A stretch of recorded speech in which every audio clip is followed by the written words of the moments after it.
that you will speak to us, for your servants are trying to listen. In Christ's name we pray. Amen. So in South Korea, there is this artist named Rocky, I guess his name is like Bunyan. He's a balancing expert. He travels around South Korea and the world making a living, believe this or not, stacking motorcycles on top of rocks and laptops on teacups. When you see what he can do, it's hard to believe that it's not an illusion or that he's not really like using glue or something. How can he get a chair with a person in it to balance on one leg? We're going to watch and see what you think.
I thought whoever coughed was going to knock it over, right? I mean, so I know that some of you are going to go home and try this, and when you do, don't blame the broken glass on me, right? I mean, if you really go online and watch what he can do, it's really amazing. And Rocky is someone who has studied physics, and he says that he's able to balance basically any object by finding the object's center of gravity and then anchoring that center of gravity to the other center of gravity. So he says that every object has a center of gravity. So for human beings, I think our center of gravity is original blessing. We've been talking about this for weeks now. As Danielle Schroyer writes in her book, Original Blessing grounds us in the steadfast, unwavering, unbreakable love of God. Original blessing is that anchoring conviction that God is with us, that God is for us, and I think this is and can be a center of gravity for us where we can find balance.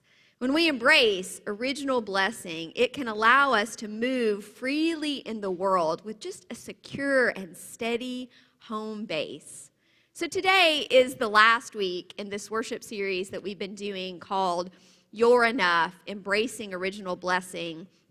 And if you're visiting with us, we've spent 5 or 6 weeks really trying to let go of the doctrine of original sin, which the doctrine of original sin is not simply a confession that all people sin. We believe that. No, the doctrine of original sin, which was promoted by Augustine and others throughout church history, is this declaration that human nature is predisposed to sin, that humans are corrupt even, that we have this sin nature. So for the last several weeks, we've been trying to let go of that unhelpful notion of original sin and embrace original blessing. Original blessing is a theological term which reminds us that we are created by God, and in Genesis, before we had done a single thing, God says, you are good. Humanity is good. We are designed to belong to God. So this means that the most natural thing in the world for us is to be at home in God. So original blessing then can be for us a center of gravity and an anchor. Original blessing is an anchor. We've been talking of that for a lot of weeks. Today, though, I want to talk about how it's also a calling. So original blessing is both an anchor and a calling. The goodness that God gives us in original blessing is both an origin and a goal. It's something we have, and it's something we're called to live into. In other words, you are a child of God, you are loved by God, and you're called to be a follower, a disciple of Christ, to live into it. So, how do we live into original blessing? How do we live into our calling of blessing? Danielle Shorter says, in a word, we practice. We do it by practicing our faith every day. And I love that she uses the word practice, because practice takes the pressure off. God is not calling us to do something we can't do. God is not calling us to live up to some unattainable goal. God is calling us to practice our faith and to live into it. Now, backing up just a moment to original sin. I think the message that we receive from the doctrine of original sin is that there is no good in us, and that makes us feel like we're not capable of following Jesus. Like, why even try? We can't do it. There's no good in us. Do you ever have a Christian have that notion? We can't do it. But remember what Jesus himself says about his followers. I've always been intrigued by this verse. In John chapter 14, verse 12, Jesus says, "Very truly I tell you, the one who believes in me will also do the works that I am doing, and in fact, they will do greater works than these." Jesus says, those people who follow me, they're going to do amazing things. So God is not calling us to do something that we can't do. God is not calling us to do something that's unattainable. God is calling us to practice our faith and to grow into it. And Jesus says we can do it.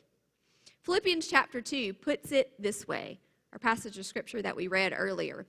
"Work out your own salvation with fear and trembling, for it is God who is at work in you, enabling you to both work and to will for God's good pleasure."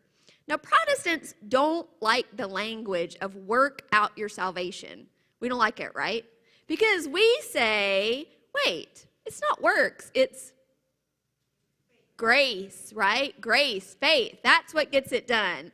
But Paul's focus in Philippians chapter 2 is not about salvation in the sense of going to heaven when you die. That's a very narrow view of salvation. Salvation is wholeness, it's well-being, it's abundant life. So Paul is concerned with how saved people, believing people, people of faith, live out their salvation here and now in the world. In other words, he's saying, church at Philippi, you are saved. You're part of the family of God. You're going to heaven when you die. Quit worrying about all of that. What you're going to do here and now about it. That's what he's asking them. Work out your salvation. Work out your wholeness, your abundant life with fear and trembling. Do something about it. You have a responsibility to act and to practice your discipleship, your faith in the way of God. Now, in this moment, I know some of you are saying, well, that makes me feel pressure. I can't measure up to that. I can't do it. How do I work out my salvation? Well, here is the best part about this passage. This is what I love about this passage in Philippians. Verse 13 says, "For it is God who is at work in you, enabling you to both will and to work for God's good pleasure." The Greek word for work in that passage is the source of our word energy and energize. So this passage is saying God calls us to practice our faith, and God gives us the energy and the desire to do it. How cool is that? As Danielle Shorter puts it, we live in this dynamic fusion of both divine and human agency. It's divine and human effort. We are working, and God is working in us. Practice your faith, live it out, and trust that God will help you to do it. When we hold these two realities in tension, it helps us to see that our actions and our efforts are not autonomous. We are not self-sufficient. I was a little bit worried throughout the series that when I said to you, "you're enough," that you would think I meant you're self-sufficient. That's not what I'm saying. We're not self-sufficient. We're relationally connected to God, and God is working in us. So we're not doing it on our own, but at the same time, it doesn't let us off the hook. We can't just coast. Our faith is also our responsibility. So we can't just say, God, it's all up to you. No, it's a co-creation, a divine and human effort. Does that make sense? Of all the ways that we could be in the world, we've decided to be people who live according to the ways of God and the example of Jesus. Our goal is to live this integrated life of faith. We're trying to create a life of meaning and purpose, aligning our life with God. We're trying to inhabit abundant life. And in order to do this, we practice our faith. And we shouldn't underestimate how important our practice is, because we create habits and they create us, right? We all know this. How many of you have ever gotten into a bad habit? And I didn't ask you to raise your hand, but it's confession time. I've been there. I've done some bad habits. And think about how hard it is to break that habit. But how many of you have ever gotten into doing a good habit? Say you're a runner, or I don't know, whatever it is, drinking a lot of water. How many of you, raise your hand, confession, you've had good habits too, right? We create our habits, and our habits create us. In fact, our lives are kind of the sum of our habits, right? What we repeatedly do, what we repeatedly think about, what we repeatedly do ultimately forms the people we are, the things we believe, the people we become. So practicing our faith is really important. And if we are consistent in practicing our faith and choosing those life-giving rhythms and habits, then we find that after a while we do them naturally. We do them without even thinking about it, because habits create us and we create them. So Schroyer says, instead of saying practice makes perfect, we should say practice makes pathways. The habits we choose create pathways that lead to life in us. When we see faith and discipleship as practice, it's a reminder that we do our best to follow God. But if we mess up, and we will, right? We don't have to beat ourselves up. No, in the next day or the next hour, we can try again. As a kid, I loved the novel series and then the movies, Anne of Green Gables. How many of you grew up watching that? Yeah, I love that as a kid. And Anne of Green Gables it recounts the adventures of this kid named Anne Shirley, who's this 11-year-old little girl, and she's always getting into trouble. And one of my favorite lines from the book and the movie is that when Anne would get into trouble, which was often, Anne would say, "Tomorrow is a new day, fresh, with no mistakes." And I think when we see our faith as practice, then we realize that in every moment is fresh with no mistakes. Every day we wake up, it's a new opportunity to be more loving, more just, more gracious, more generous, more like God would have us to be. We can choose in the next moment to practice our faith. Now, some of us may not like the word practice because we want to be good at it already, right? If you bristled at the word practice, I'm not going to ask you to confess, but I know some of you did. If you bristle at the word practice, that's perfectionism raising its ugly head. Social worker, author, researcher Brene Brown reminds us that perfectionism is really different from self-improvement, right? Because perfectionism at its core is about trying to earn approval. It's not about self-improvement or getting it right. Perfectionism is about pleasing, it's about performing, and it's about hustling for worthiness. But if we lean into original blessing, we remember there are no prerequisites for worthiness. For love, for belonging, you are enough because you're God's beloved and you belong to God and you are enough. So you don't have to be perfect. You just have to practice. So if we lean into original blessing, we can give ourselves permission with grace and with freedom not to get caught up in the pursuit of perfectionism. And then we are released from the unbearable weight of shame. There's a lot of shame that goes into original sin, a lot of shame that goes into Christianity, a lot of shame, that intense feeling that we're unworthy, that we're never going to be enough, that we're never going to get it right. But original blessing says you can let go of perfectionism. You can let go of the shame. It's okay. It reminds us that there's nothing we can do to earn God's love. There are no prerequisites for worthiness or belonging. Just practice your faith. That's what God's asking you to do. And you are enough because you are God's beloved.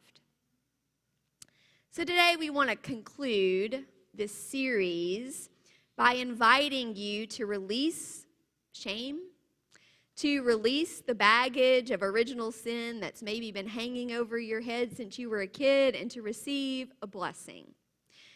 John O'Donohue says, the word blessing evokes a sense of warmth and protection. It suggests that no life is alone or unreachable. A blessing can be like discovering a fresh well. When a blessing is invoked, it changes the atmosphere. So every week throughout this whole series, we have repeated the grounded blessing, right? But today we want to give you the chance to actually write your own blessing. So let me give you a few instructions first. You have this little space in your bulletin to write a blessing for yourself. Now, if you totally don't feel comfortable doing that, you can either just sit right there and that'll be fine, or you can have us repeat the grounded blessing that's already written over you.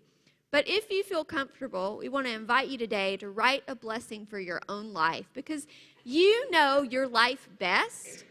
You know the areas where you need to be blessed. You know the things that you need to let go of. And so in a few moments, I'm going to have the church staff kind of spread out around the room, and they're going to read your blessing that you wrote back to you. So I invite you to write legibly and to write something that you feel comfortable with someone else reading. But I also want to tell you that whatever blessing that you have, the staff is going to keep that confidential. We're not even going to talk about it to each other, right? So it's between you and God. So here's some examples of some blessings that I was thinking about. You might write something like, may I come to accept and love myself. You might write, may God fill my heart with gladness and love. You might write, may I come to know that I am enough. May I have the courage to live out what God's called me to live. It can be long, or it can be, short, or it can be a few lines. But before you start to write this blessing, I invite you just to spend some time in silence with God. If you could hear a word of blessing from God for your life, what would it be? If you think of God as a loving parent and you kind of turn your heart to God, what would God say to you? So I invite you just to spend just a moment turning your heart and your mind to God. Maybe close your eyes and kind of turn your mind toward God and ask God, what is your blessing for me? And then you can open your eyes and write it. And we're going to give you several minutes in silence to do this, and then the staff will get up and move around the room. So just kind of relax into the silence and write your blessing.